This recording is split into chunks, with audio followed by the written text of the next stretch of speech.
Hi, everyone, and welcome to today's webinar, where we will be discussing independence skills. So this is part of the Gabadoo Educate series, which we run every Friday at 1 o'clock.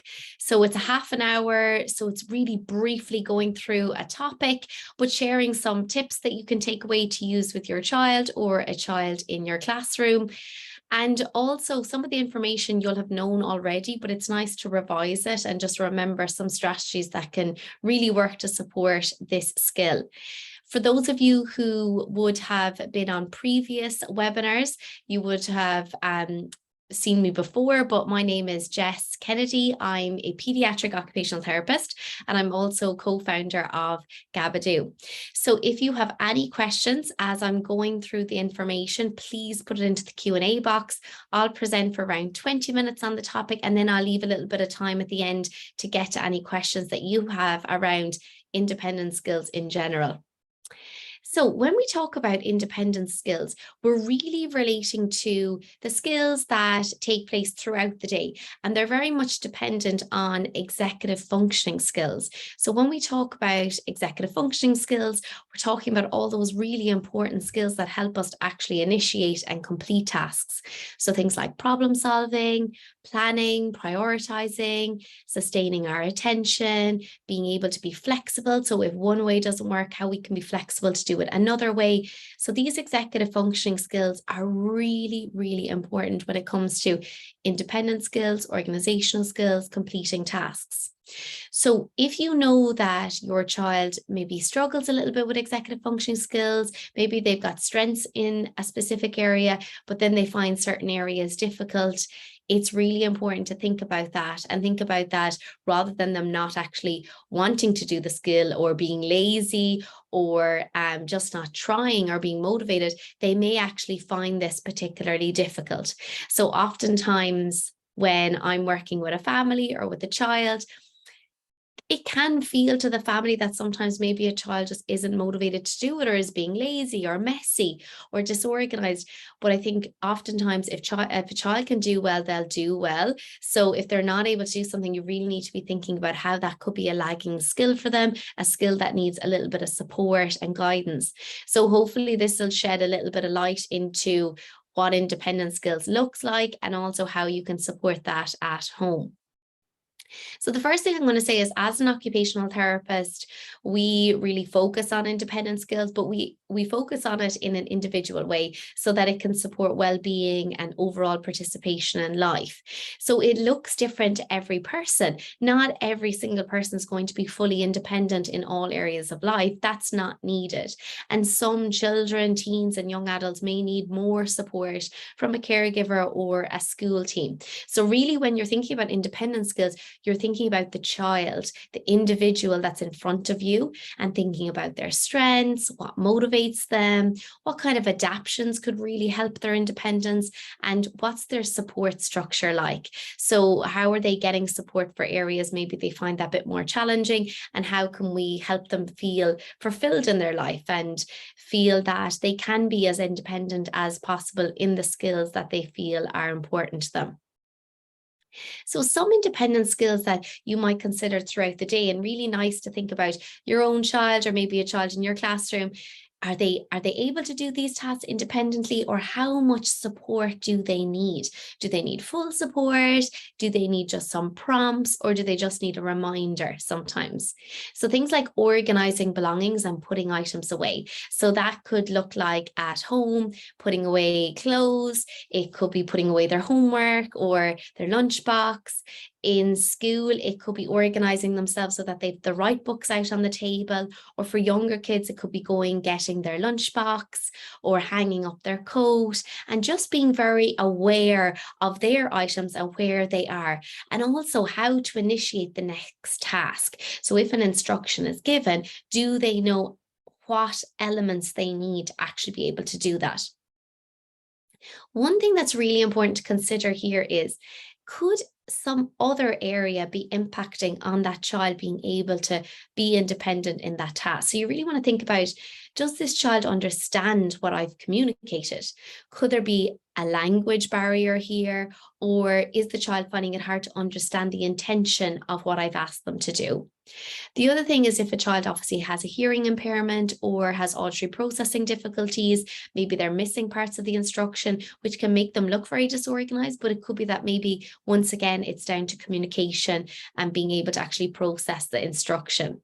You also want to think about how distracted that child is and what environment they're in. Is this environment supportive of their organizational skills, or is it highly distractible? So you really want to be thinking about other elements that can also impact on this, rather than kind of jumping straight to that maybe this is the area that needs to be worked on. And obviously an occupational therapist can help with that as well, because we often look at that bigger picture and think about all the elements that might impact on it. Other really really self-care tasks that we spend a lot of time working on is independence around dressing, around grooming, washing hands, eating, so eating their lunch or eating at meal times, blowing their nose, toileting, and then obviously for girls in the teen years, managing menstruation as well. So independence around all these daily self-care tasks that are so important. And there are unbelievable adaptions in place for some of these areas as well. You can get really nice loops for zips to help with dressing skills. You can get things for shoes if tying laces is a bit tricky. There are certain clothes that you can get Velcro inside in the shirt, so it looks like a standard shirt with buttons, but it's got Velcro. So it doesn't always, independence doesn't always look like having to do it the way that everyone else does it. It could just be being able to do that task independently with the adaptions that that person may need. That's the same when it comes to something like toileting or managing menstruation. There's so many products and items out there now that can help this process. So just knowing where to look and be really supportive of that. Other independent skills that are so important to work on, it could even be part of maybe your child's goals in school, like opening their lunchbox, opening their packets and their drink bottle. Once again, try lunchboxes with your child. If they're not able to open certain packets, could you put them in Ziplocs for them? Could you put them into different packets that makes it easy for them to manage it? And then obviously as kids get a little bit older, independence changes and shifts. So it could be like remembering permission slips from school or notes or personal belongings like PE gear or books. It could be copying down homework and keeping track of assignments that are due or study that's needed or projects. It could be initiating and completing academic tasks independently, so actually getting started on their homework, or being able to actually get started on a test in school without support. Keeping their belongings tidy so that they're not constantly losing books. I know for some parents, they've bought numerous pencil cases, numerous lockers for lockers and books. So if that's the case, it's really thinking about how we can support that process. And for some teens, it actually could look like most of their books are on their laptop and they bring that into school to actually reduce some of the demands and the load, because there isn't many times in your life that you'll have to be carrying around 10 different subject books and being able to organize them. So you're trying to keep it as functional and practical as possible as well. And then obviously like awareness around routines and schedules. So days I'm going to school, days I'm doing, extracurriculars, things like that. And then for teens, it's that responsibility around using technology and being independent with that, but also being responsible, like going places, navigating public transport. So as you can see, it really shifts throughout the lifespan, and it's equally as important as, children get older when they turn into teens and young adults. So those independent skills are core skills that often need that support. So what are some tips for supporting independence? Well, one thing you really want to do is consider the underlying skills needed for a task.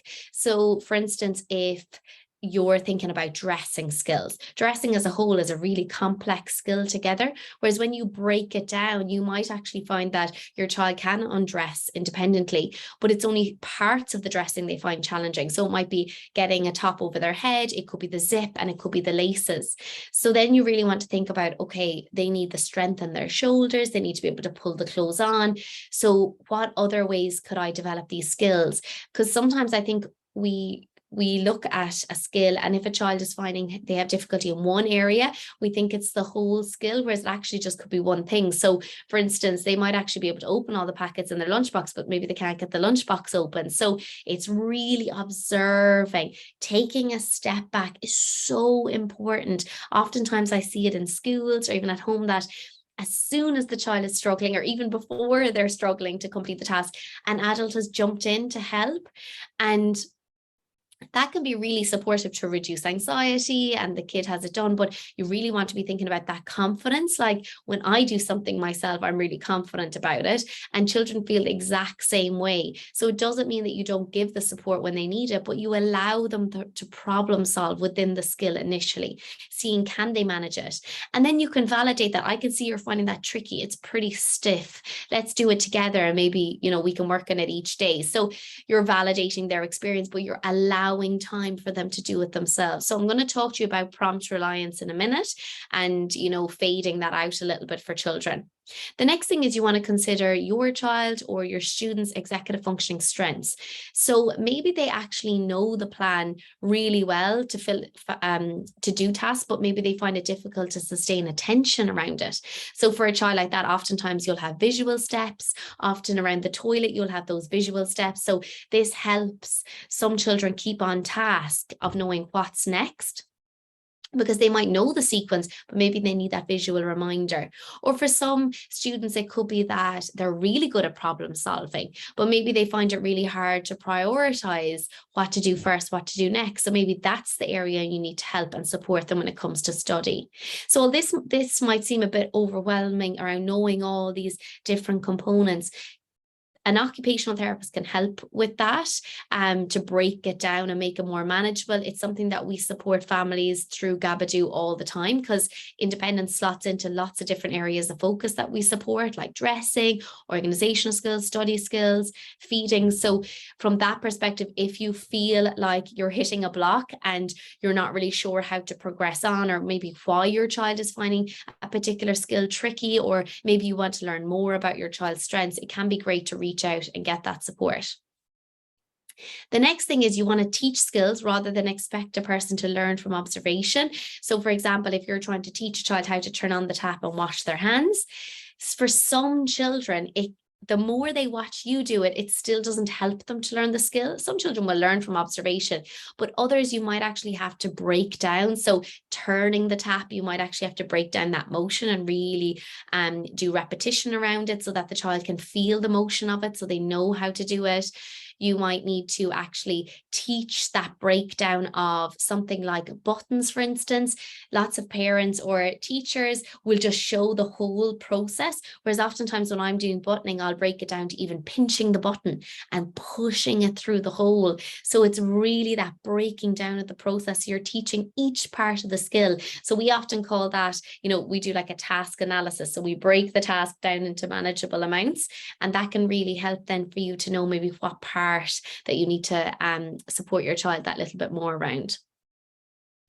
This is probably one of the most important things, is that you want to modify the task to the just right challenge. So we often talk about this. The just right challenge is challenging enough for a child to build confidence and learn a new skill, but not too challenging that it's outside of their tolerance window and therefore unmanageable, unmotivating, and then they just want to avoid it. This is really important when you're thinking about dressing skills, when you're thinking about organizing their bedroom or their desk. You really want to break it into the smaller parts first to see can they manage that. So for instance, you might work on putting sheets in a folder first, or, packing their books into their school bag initially before you actually say, okay, pack up for home. That could be quite overwhelming, and that might be the just right challenge for a child. So you really want to say, okay, I've actually built all of the smaller skills in place. So now when I give them their visual checklist for going home, they should have the skills to be able to plan and organize themselves to complete each of the sections. So really thinking about that just right challenge. You want to use a consistent approach to teaching a new skill. So if you're teaching something like buttoning or blowing their nose, teach it to yourself first so that you've broken your language down into direct instructions.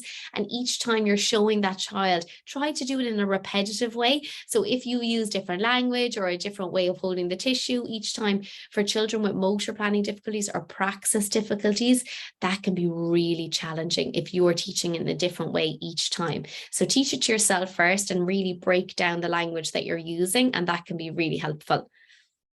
As I'm chatting here, if anyone has questions, please put it into the Q&A box. So the next thing is breaking larger projects. This is particular for teens or older kids that need to be doing projects or study in school. Sometimes teenagers will say to me, oh, I just feel so overwhelmed. Like we have a Christmas exam coming up and we have to do everything from first and second year. Whereas that is an unmanageable goal. And so sometimes you need to say, right, what's a manageable amount that we will get done in 2 weeks?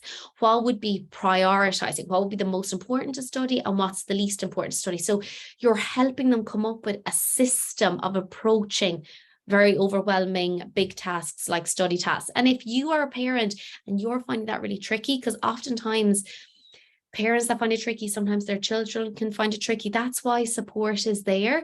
So if you feel it's a bit overwhelming, even to yourself, reach out, get that support. And it can even just be a few simple strategies to build in.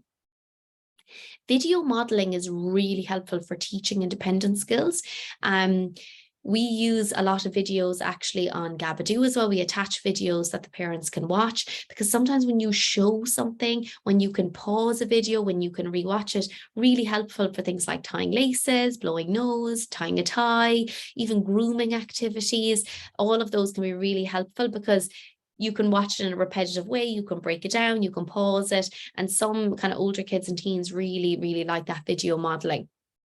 Give loads of specific praise as well. So what I mean by specific praise is that was really good pinching your nose and blowing it, or that was really good tying that first knot on your laces. Trying to be specific rather than you did a great job or a good job or well done.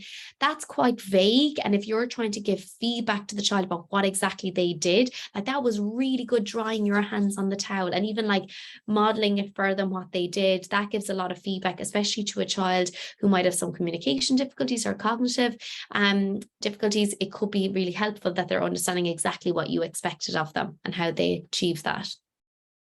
You want to allow time to teach a new skill. So the morning time before school probably isn't the time. It's really nice to leave, like sometimes parents will say, yeah, when they're getting into their pajamas, that's a time that we work on, maybe dressing, like pulling up and down their pants or putting on their pajama top.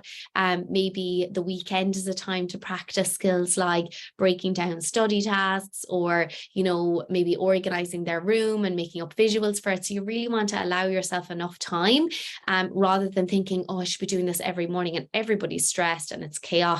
That's not the right time. It's not a learning moment to teach a new skill.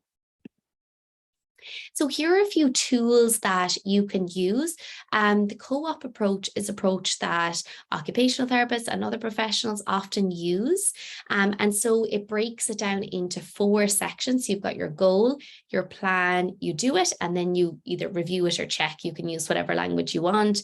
So what that would look like is actually talking to your student or your child about how you're going to approach a task. So let's say you're trying to get them a little bit more independent at initiating their homework and completing it. So each night when you're sitting with them and teaching them how to do this, you might say, right, what's the goal? And the goal could be to get their homework done. The plan is then you break this down. So the plan could be that you're going to take out one piece of homework at a time, complete it, and then put it in the finished pile. And then you're going to tick it off on your list in your journal. And once you have all of those things ticked, you'll call your mom or your dad, they'll check it with you, and then you'll pack it all into your bag for the next day. So you'd actually like write out that plan. Over time, that will become automatic and you wouldn't have to write it out with them. But it might make you aware as well of maybe you're doing a lot of that. Maybe you're taking out the next piece of homework. Maybe you're ticking it off rather than allowing them to actually work through the process. So sometimes we can get really stuck on the end product when we're restricted by time, like we have to just get this done. Whereas really it's about the process, and it's within that process that you'll see that growing independence of being able to complete things independently, being able to sustain attention independently and get refocused, to be able to plan and prioritize and quicken up in homework rather than being reliant on someone always being there. So then you would actually do it, and then you would review it. This part is really important. So you come back and say, what worked that time and what didn't work? What would make us quicker maybe? Was this the right place to do your homework? Should we change that up? So you're really like problem solving. It could even be that they're like, I should have had a snack before I did my homework because I was starving, or I should have done some movement. And for a child that maybe doesn't have this level of language, you could really break that down. So the goal could be to open their lunchbox. The plan you could do with them, what's our plan? So you might be using love, you might be using visuals to help them communicate that you're opening the latches. Then they do it. And then you could check what worked, what didn't work. Maybe the checking, reviewing is for yourself, that like maybe you used too much language, or you needed to, demonstrate it more visually. If a task is doing well, try and do it at least 5 times with them. If it's something like an isolated skill, like opening their lunchbox or a zip, because sometimes once a child gets it once, then we give up on it, but it's nice to give them those repetitions so they get familiar with it. Down here, you'll see these are some of the videos that we use when we attach into Gabadoo. They're also on My OT and Me's YouTube channel, but you'll see tons of them around, tying laces, buttoning, zipping, video modeling. Really helpful way of not only you learning the language of how to break down a skill, but also if your child is very visual and likes to learn from videos, teaching them ways of tying their laces, buttoning, shaving, anything like that from a video can be really helpful. Down here, you'll see these visuals are from Board Maker, which is a software, but you can use any visuals really. These are the steps that you'd use for something like toileting. So these could be there for the whole classroom, or they could be there for every child in your household up in the bathroom, just as a reminder of the steps that we do to complete something like toileting. You could also use visuals like this for like morning routines, for evening routines, for getting out in the morning and remembering everything that they need. Some kids will have a visual like this at the back of their journal, where it's like a little bit of a checklist in terms of what they need to bring home for the day. And that can really help if an SNA is giving full assistance in school around packing their bag. Whereas now, instead of that, they can have their visual checklist. Yes, the SNA might need to remind them to check their checklist, but you are actually making them less reliant on assistance. So thinking about that, how can you use visuals, or how can you use other ways to actually support a child's independence? So I've just put a small section in here about prompting, because this is something that I often notice hugely in schools, but I also notice at home as well, is that as adults, we love to prompt children. So what I mean by that is go get that, get this, you forgot this, go upstairs and get this, like really specific prompts. And they're absolutely needed sometimes. But if you feel like you're trying to support your child's executive functioning, so their independence, their planning, their attention, sometimes we need to get them to wonder a little bit more. We need to get them to problem solve a little bit more. And by being less direct and more indirect, that can really help. So that can create a little bit of a shift.